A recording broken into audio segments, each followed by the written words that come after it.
Mobile সেকশনে আসলে challenge না নিলে আর কাজে সময় না দিলে একেবারেই সফলতা আসবে না। এটিই সত্য।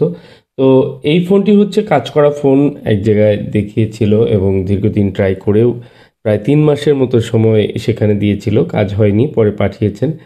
তো এই ফোনটির হিস্টোরিটি আমরা দেখব কেন হয়নি এবং কি সমস্যা এবং আদৌ কি ঠিক হবে কিনা। দেখুন, চ্যালেঞ্জিং কাজগুলা বা কাজ করা ফোনগুলোর ক্ষেত্রে সাধারণত সবাই দেখতে চায় না। কারণ এগুলোতে প্রচুর সময় দিতে হয়।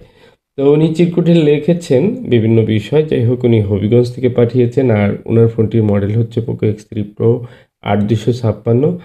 তো এই ফোনটি কোনো একটি জায়গায় দেখান এবং কি উনি আসলে বেশ সময় দেন। উনি সময় দেওয়ার পরেও ফোনটি সাকসেসফুল হয়নি। একসময় ফোনটি উনি রিটার্ন নিয়েছেন, আমার কাছে পাঠিয়েছেন। ফোনের কী কন্ডিশন রয়েছে আমি একে, একে চেক করব। আর এই ধরনের ফোনগুলো আসলে বিভিন্ন সমস্যা থাকতে পারে। দেখুন, আইসিটি আলাদাভাবে টেপ দিয়ে লাগিয়ে দিয়েছে। এখানে কি আইসি রয়েছে সেটিও দেখব। দেখুন, এখানে রয়েছে RAM। তো এই র্যামটি উনি খোলা অবস্থায় দিয়েছে। অবশ্যই কোনো প্রবলেম রয়েছে যে কারণেই হয়তো দিয়েছেন। আর যেখানে পাঠিয়েছিলেন উনিও একজন ভালো টেকনিশিয়ান, আমার জানা মতে আইসি নিয়ে কাজ করেন। তো তারপরেও কেন হয়নি আর এই ফোনটির কী কন্ডিশন রয়েছে ভিতরে সেটি তো অবশ্যই দেখার প্রয়োজন রয়েছে। তো এখন যে বিষয়টি দেখব সেটি হচ্ছে যে এই পোকো X3 Pro ফোনগুলো সাধারণত যে ডেড ইস্যুটি আসে এটি তো সিপিইউ রিবোলিং করতে হয়। তো আমি দেখতে পাচ্ছি যে এখানে নেটওয়ার্কের ৩ টি খোলা এবং এই সকেটটি প্রবলেম রয়েছে মনে হয়। এটি খোলা রয়েছে রিবনটি। তো টুকিটাকি কিছু প্রবলেম আমি দেখতে পাচ্ছি এখানে। ব্যাটারি সার্কিটে কাজ করা হয়েছে। তো ব্যাটারি সার্কিটে সাধারণত পিটিসি শর্ট করে থাকে ম্যাক্সিমাম টেকনিশিয়ান। তো এই ধরনের ফোনের ক্ষেত্রে আসলে এই কাজগুলো করতে হয় না। তো দেখুন, এখানে সিপিইউ রিবোলিং করা হয়েছে। সিপিইউ রিবোলিং করার পর র্যামটি ইনস্টল করা হয়নি। হয়তো র্যাম ইনস্টল করার পর কোনো সমস্যা হতে পারে যে কারণে হয়তো ইনস্টল করেননি বা কী কারণ রয়েছে সেটিও দেখার বিষয়। আর এখানে মাদারবোর্ডটিতে পাওয়ার আইসিতেও কাজ করেছে এবং এই মাদারবোর্ডের যে স্টোরেজ আইসি সেটি কিন্তু এখনও খোলা হয়নি। তবে মাদারবোর্ডে বিভিন্ন কাজ করা হয়েছে। আমি A to Z ভালো করে চেক করব যে মাদারবোর্ডটি কী ধরনের কাজ করা হয়েছে। সর্বপ্রথম যেহেতু এই ফোনটি ননসেন্স রয়েছে বা চার্জিংয়েও কোনো লোডিং নেই, আমি সিপিইউটি রিমুভ করব। সিপিইউর নিচে অনেক সময় শর্ট থেকে যায়। তো এই ফোনটির আমি যে র্যামের যে একটি ক্যাপাসিটর থাকে সেটি দেখতে পাচ্ছি না। তো র্যামের ক্যাপাসিটরটি হয়তো রিমুভ করা হয়েছে।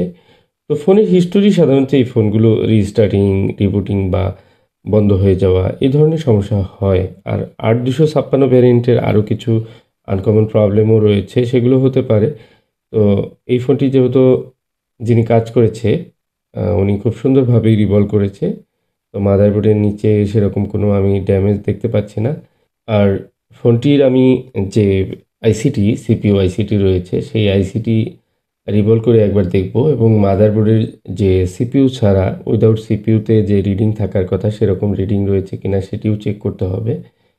তো মাদারবোর্ডের যে বলগুলো বা প্যাডগুলো রয়েছে সেগুলো ঠিকঠাক রয়েছে। আমার মনে হয়েছে যে সব সুন্দরভাবেই উনি রিভলভ করেছিলেন।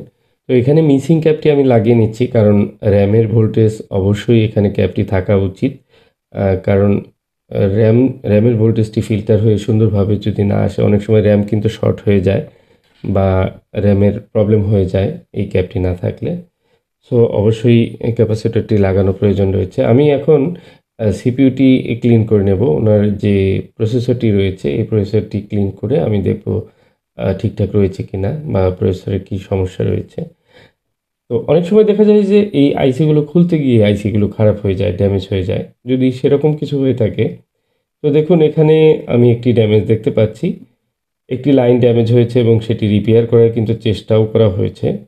তো এই লাইনটি অ্যাকচুয়ালি উনি নিচ থেকে লাইন বের করার চেষ্টা করেছে। অ্যাকচুয়ালি এই লাইনটি পাশ থেকে এসেছে এবং আমি এখানে নিচের যে লাইনগুলো, গ্রাউন্ড লাইনগুলো বা অন্যান্য লাইনগুলো বেরিয়ে আসছে, এগুলোকে ইউভি দিয়ে ঢেকে দেব। এরপর পাশ থেকে যে লাইনটি মূলত এখানে আসার কথা, সেই লাইনটি বের করে জাম্পার করে দেব। কারণ এই লাইনটি রিপেয়ার যেভাবে করা হয়েছিল, সেটি আমার মনে হয় যথাযথ ছিল না। সুন্দর করে আমি জাম্পার করার চেষ্টা করব, যে জাম্পার করে এখানে একটি বল বানিয়ে দিব। এতে করে যদি প্রসেসরটি ভালো থাকে হয়তো ফোনটি চলতে পারে আগের মতো আবার। আর যদি প্রসেসরটি ড্যামেজ হয়ে থাকে সেক্ষেত্রে হয়তো এই জাম্পার করেও কোনো লাভ হবে না। দেখুন, এই কাজ করা ফোনগুলোর ক্ষেত্রে আমাদের অনিশ্চিত একটি সময় আমরা কিন্তু ব্যয় করতে থাকি।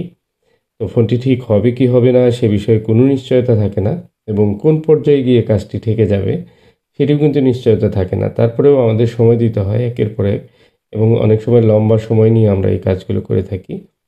১ দিন, ২ দিন, ৩ দিন আ একটু, একটু করে সময় দিয়ে অনেক সময় কাজ করতে হয়। তো এই ফোনটির যে বলটি প্রবলেম ছিল সেই বলটি আমি বানিয়ে নিলাম, এবং এখানে লাইনটি ঠিকঠাক মতো জিআরটি আমি দেখে নিয়েছি। তো একটু ইউভি দিয়ে তারপর আবার সেটিকে শক্ত করে নিলাম এবং স্ক্র্যাচ করে সেখানে বল বানিয়ে নিব। তো সাধারণত সিপিইউর একটি লাইন বা কোনো জায়গার একটি লাইন মিসিং হয়ে গেলে সেই লাইনটি টেনে দিলে আগের মতোই কাজ করবে। এটা খুব সহজ একটি বিষয়। কিন্তু যদি চিপটি ড্যামেজ হয়ে যায়, চিপের ভিতরে ইন্টারনালি কোনো ড্যামেজ হয়, সেক্ষেত্রে কিন্তু সেই ফোনটি ভালো চলবে না। আর অনেক কষ্ট করে যে লাইনটি রিপেয়ার করলাম, এরপরেও এই প্রসেসরটি অ্যাকচুয়ালি ভালো আছে কিনা এটিও বলা মুশকিল। তো উনার যে ফোনের হিস্টোরি আমি ইতিমধ্যে আরও কিছু প্রবলেম খুঁজে পেয়েছি। সেটি হচ্ছে উনার যে লজিক রয়েছে, লজিকে চার্জিং পোর্ট চেঞ্জ করতে গিয়ে লজিকের অনেক যে ছোট, ছোট পার্টসগুলো থাকে, বিভিন্ন কয়েল থাকে এবং ক্যাপাসিটর, রেজিস্টর যেগুলো থাকে এগুলো একেবারে এলোমেলো হয়ে গেছে। হেডফোন লাইনের বিভিন্ন পার্টসগুলো এক জায়গায় থেকে আরেক জায়গায় বসে আছে, এরকম প্রবলেম। এবং চার্জিং পোর্টটি একদম ওপেন হয়ে আছে, যে কারণে আমি চার্জিংয়ে ননসেন্স পেয়েছিলাম। তো অনেকগুলো বিষয় এখানে জড়িত। দ্বিতীয় হচ্ছে ব্যাটারিটি টোটালি ড্যামেজ। ব্যাটারি সার্কিটে আমি ভেবেছিলাম হয়তো কাজ করা হয়েছে, ভালো থাকতে পারে। তো ব্যাটারি একেবারেই ড্যামেজ, এবং চার্জিংয়ের লজিক ড্যামেজ। চার্জিংয়ের ফ্লেক্স রেবনটির সকেটে প্রবলেম রয়েছে, এবং এই ফোনটির মাদারবোর্ডে নেটওয়ার্ক সেকশনে টিন খোলা রয়েছে। জানি না কেন খোলা হয়েছে। তো এই সমস্ত বিষয়গুলো কিন্তু একে, একে আমি দেখতে পেয়েছি। কাজ করতে গিয়ে একের পর এক আমি বুঝতে পারলাম। এবং সবচেয়ে গুরুত্বপূর্ণ একটি বিষয় সেটি হচ্ছে যে এই ফোনটির কোনো একটি পার্টে গিয়ে আমি দেখতে পাই যে এমন একটি রেজিস্টর মিসিং করা হয়েছে, যে রেজিস্টরের কারণে অনেক সময় বড় ধরনের সমস্যা হয়ে যায়।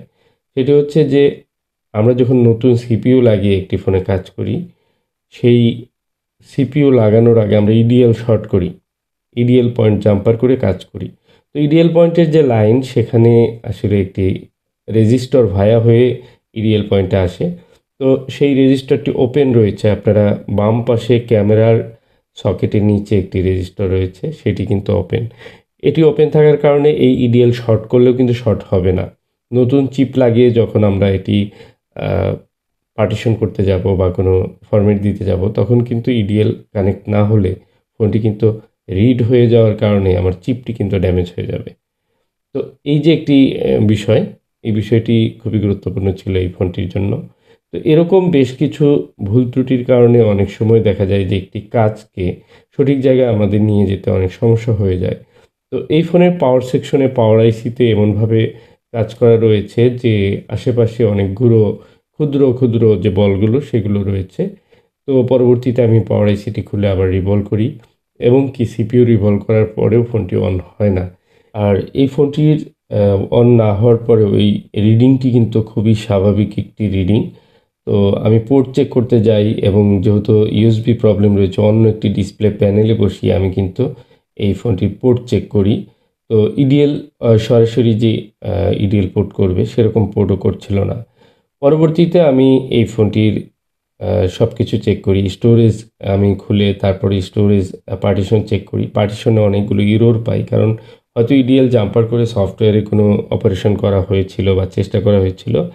তো বেশ কিছু পার্টিশন ভালো থাকলেও লাস্টে একটি পার্টিশন, সিকিউরিটি পার্টিশন প্রবলেম ছিল, এবং কি সমস্ত এই পার্টিশনটি ক্লিয়ার করার জন্য আমাকে এই চিপটি কিন্তু আবার পুনরায় রিসেট করতে হয়েছে। আর এটি 256 জিবির একটি স্টোরেজ।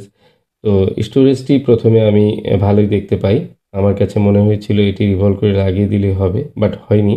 পরবর্তীতে আমি এটিকে আবার পার্টিশন করি। দেখুন এখানে আ ইরর নিশ্চয়ই দেখতে পাচ্ছেন আপনারা। তো আইসি চেক করার সময় এরকম প্রবলেম আমি পাই, এবং কি পরবর্তীতে এক পর্যায়ে এটির কিন্তু আ বিভিন্ন পার্টিশন একদম ইরর দেখায়। তো যাই হোক এই ফোনটি নিয়ে আমি সর্বশেষ নতুন সিপিইউ লাগিয়ে আমাকে কাজ করতে হয়েছে।